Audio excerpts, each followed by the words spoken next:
Perkenalkan, nama saya Jessica Saputri dengan NIM 8566116991. Perkenalkan, nama saya Engga Tripurnama dengan NIM 8566121948. Perkenalkan, nama saya Rizky Angelora dengan NIM 8566121006. Perkenalkan, nama saya Yuyun Purnamasari dengan NIM 8566111946. Modul 5, menganalisis dan menginterpretasikan data serta menindaklanjuti hasil penelitian tindakan kelas. Kegiatan belajar 1, analisis, penyajian, dan interpretasi data. Tujuan pembelajaran, mahasiswa mampu menganalisis data PTK. 2. Mahasiswa mampu menyajikan hasil analisis data. Ketiga, mahasiswa mampu menginterpretasikan hasil analisis. Keempat, mahasiswa mampu menyimpulkan hasil PTK. Dan terakhir, kelima, mahasiswa mampu menindaklanjuti hasil PTK. A. Analisis, penyajian, dan interpretasi data. MILT 2000 mengidentifikasikan analisis data sebagai upaya yang dilakukan oleh guru yang berperan sebagai peneliti untuk merangkum secara akurat data yang telah dikumpulkan dalam bentuk yang dapat dipercaya dan benar. Interpretasi data adalah upaya untuk menemukan makna dari data yang dikumpulkan untuk menjawab pertanyaan penelitian. Mengapa kita perlu melakukan analisis data dan interpretasi data? Karena masalah yang akan diteliti sebagai contoh yaitu bagaimana cara guru menyebarkan pertanyaan untuk meningkatkan partisipasi aktif siswa dalam belajar. Data yang dikumpulkan untuk menjawab masalah tersebut seperti jumlah dan sebaran siswa yang mendapat kesempatan menjawab, komentar pengamat mengenai kualitas jawaban siswa, hasil wawancara dengan siswa, serta catatan dari guru. Nah, bisa kita lihat dari tabel lembar observasi ini. Dari hasil analisis data tersebut, 1. Ada 11 dari 30 siswa mendapat kesempatan menjawab pertanyaan. 2. Ada 3 siswa yang mendapat kesempatan menjawab 2 kali. Ketiga, semua deret tempat duduk mendapat kesempatan menjawab, namun siswa yang duduk di sebelah kanan guru lebih banyak mendapat kesempatan menjawab 10 kali daripada siswa yang duduk di sebelah kiri guru 4 kali. Jadi, analisis data dilakukan dengan cara memilih, memilah, mengelompokkan data yang ada, merangkumnya, kemudian menyajikan dalam bentuk yang mudah dibaca atau dipahami. Penyajian hasil analisis data kualitatif dapat dibuat dalam bentuk uraian singkat, bagan alur, atau tabel sesuai dengan hakikat data yang dianalisis. Baiklah, selanjutnya B. Menganalisis dan menyajikan data. Data yang dikumpulkan dalam PTK cenderung merupakan data kualitatif karena itu, analisis data dilakukan secara kualitatif, deskriptif. Mari kita analisis data berikut. 1. Data 1. Data 1 terdiri dari daftar skor latihan dari 30 orang siswa. Hasil observasi, pengamatan tentang penggunaan alat peraga dalam pembelajaran, serta catatan guru mengenai respon siswa. Atau lihat tabel 5.2 halaman 5.12. 2. Analisis dan penyajian data. Berikut tabel di bawah ini. Hasil analisis data adalah sebagai berikut. 1. Guru menggunakan alat peraga dengan bantuan 2 orang siswa. 2. Ketika selama peragaan diadakan tanya jawab, siswa yang terlihat dalam peragaan tidak memperhatikan pertanyaan karena asik dengan tugasnya, memutar globe dan memegang lampu senter. 3. Ketika dilakukan peragaan, anak-anak berdiri sehingga anak yang di belakang tidak dapat melihat peragaan tersebut, namun dibiarkan oleh guru. 4. Peragaan di dalam kelompok menarik minat anak. 5. Selama peragaan dalam kelompok guru berkeliling. 6. Meski pada umumnya anak-anak sangat tertarik pada peragaan dan melakukan peragaan dalam kelompok, masih ada anak yang bermain-main.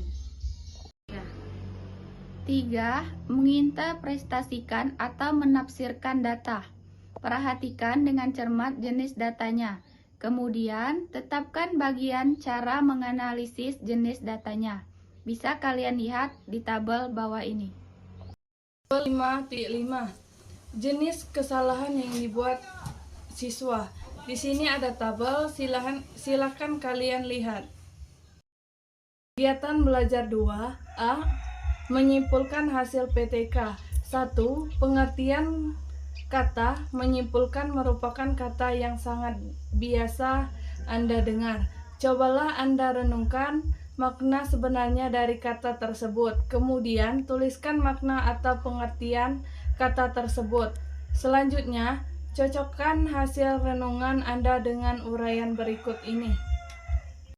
Bahasa Indonesia halaman 942 ada 3 kata yang berkaitan, yaitu 1. Menyimpulkan, 2. Simpulan, dan ketiga ada kesimpulannya. A. Menyimpulkan diartikan sebagai berikut. 1. Meningkatkan hingga menjadi simpul. 2. Mengikhtisarkan dan menetapkan, memberikan pendapat dan lain sebagainya berdasarkan apa-apa yang diuraikan di karangan, pidato, dan lain-lain sebagainya. B. Simpulan diartikan sebagai 1. Sesuatu yang disimpulkan atau diartikan, hasil impulkan, dan 3. Kesimpulan. C. Kesimpulan dimaknai sebagai berikut. 1. Ikhtisar dan uraian, pidato, dan lain sebagainya. 2. Kesudahan pendapat, pendapat terakhir yang berdasarkan uraian-uraian sebelumnya. 3. Keputusan yang diperoleh berdasarkan metode berpikir induktif dan deduktif. Sebuah kesimpulan. Dengan menyimak pengertian kesimpulan secara cermat, kita dapat merumuskan ciri-ciri yang harus dicermin dalam sebuah kesimpulan seyogiannya memenuhi ciri-ciri berikut. A. Singkat, jelas, dan padat.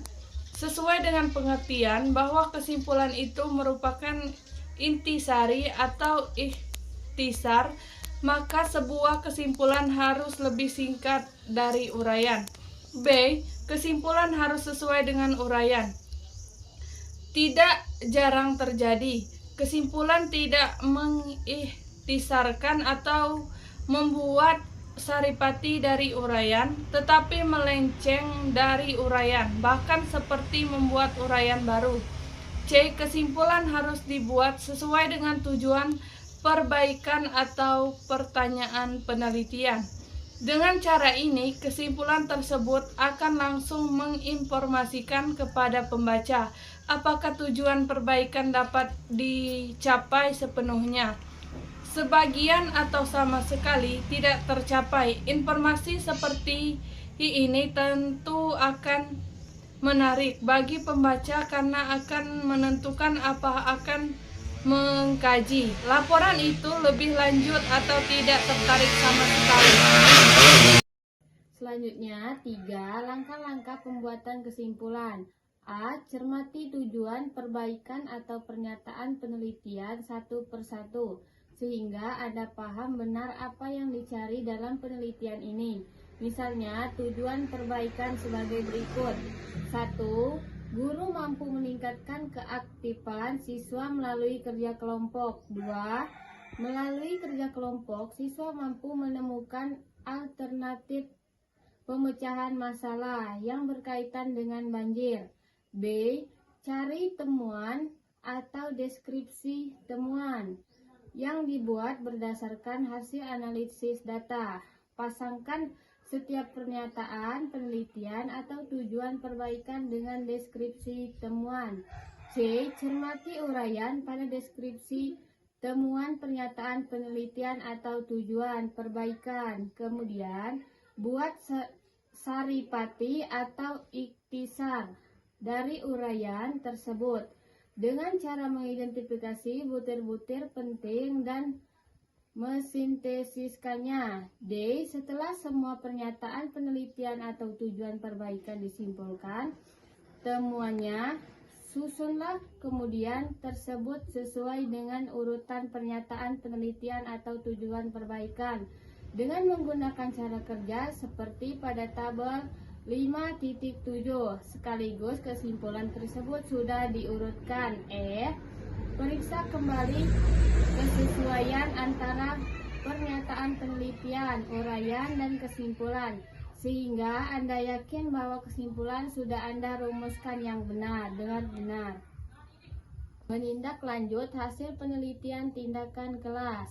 Pengertian dalam Kamus Bahasa Indonesia halaman 880, saran dimaknai sebagai pendapat atau usul, anjuran, cita-cita yang ditemukan untuk dipertimbangkan.